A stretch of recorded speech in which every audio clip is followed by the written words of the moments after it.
1 cup ಮೈದಾ ತೊಗೊಂಡಿದ್ದೀನಿ. 2 bowl ಅಕ್ಕಿ ಹಿಟ್ಟು ಹಾಕ್ಕೊಳ್ತಾ ಇದ್ದೀನಿ ಮಿಕ್ಸ್ ಮಾಡೋದಕ್ಕೆ. ನೆಕ್ಸ್ಟು ಇದು ಈರುಳ್ಳಿ ತೊಗೊಳ್ತಾ ಇದ್ದೀನಿ.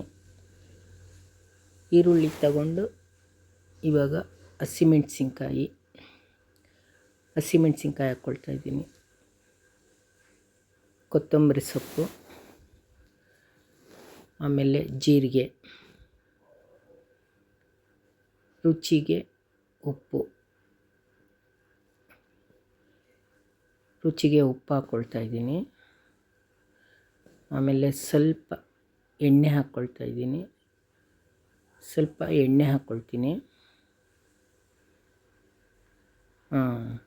ಎಣ್ಣೆ ಹಾಕ್ಕೊಂಡು ಇವಾಗ ಎಲ್ಲ ಮಿಕ್ಸ್ ಮಾಡ್ಕೊಳ್ತೀನಿ. ಇವಾಗ ಮೈದಾ ಹಾಕ್ಕೊಂಡೆ ಲಾಸ್ಟಲ್ಲಿ. ಕೊತ್ತಂಬರಿ ಸೊಪ್ಪು, ಹಸಿಮೆಣಸಿನ್ಕಾಯಿ, ಎಲ್ಲ ಮಿಕ್ಸ್ ಮಾಡ್ಕೊಂಡು ಮೈದಾ ಎಲ್ಲ ಹಾಕ್ಕೊಂಡಿದ್ದೀನಿ. ಹಾಕ್ಕೊಂಡಾದ್ಮೇಲೆ ಇವಾಗ ಕಲಿಸ್ಕೊಳ್ತೀನಿ. ನೋಡಿ ಯಾವ ಥರ ಕಲಿಸ್ಬೇಕು ಅಂತ ತೋರಿಸ್ತೀನಿ. ಕಲಿಸ್ಕೊಳ್ತಾ ಇದ್ದೀನಿ. ಸ್ವಲ್ಪ ನೀರು ಹಾಕ್ಕೊಂಡು ಚೆನ್ನಾಗಿ ಕಲಿಸ್ಕೋಬೇಕು. ಕಲಿಸ್ಕೊಂಡು ಮೃದುವಾಗಿರಬೇಕು, ಮಿತವಾಗಿ ಕಲಿಸ್ಕೊಂಡಿದ್ದೀನಿ.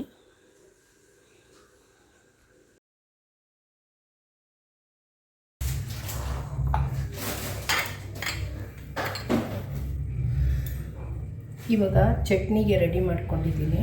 1 ಬೌಲ್ ತೆಂಗಿನಕಾಯಿ, ಆಮೇಲೆ ಕೊತ್ತಂಬರಿ ಸೊಪ್ಪು, ಒಂದು ಅರ್ಧ ಸ್ವಲ್ಪ ಒಂದು 12-13 ಮೆಣಸಿನ್ಕಾಯಿ ತೊಗೊಂಡಿದ್ದೀನಿ.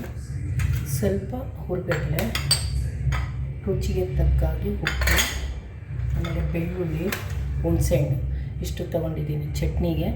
ಚಟ್ನಿ ಮಾಡಿಬಿಟ್ಟು ರೊಟ್ಟಿ ಮಾಡಿ ತೋರಿಸ್ತೀನಿ.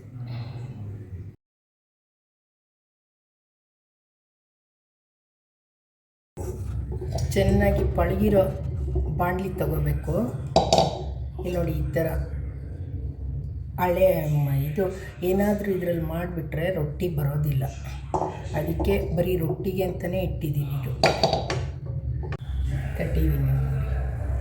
ಇವಾಗ ಸ್ಟವ್ ಮೇಲೆ ಇಡ್ತೀನಿ, ಒಲೆ ಮೇಲೆ.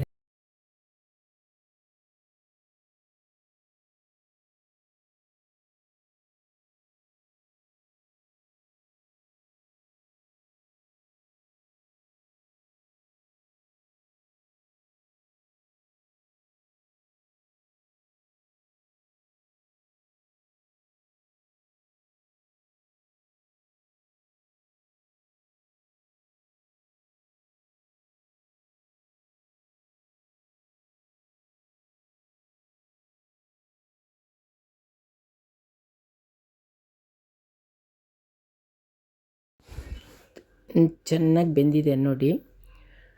Thanks for watching. ಶೇರ್ ಮಾಡಿ, ಲೈಕ್ ಮಾಡಿ, ಸಬ್ಸ್ಕ್ರೈಬ್ ಮಾಡಿ.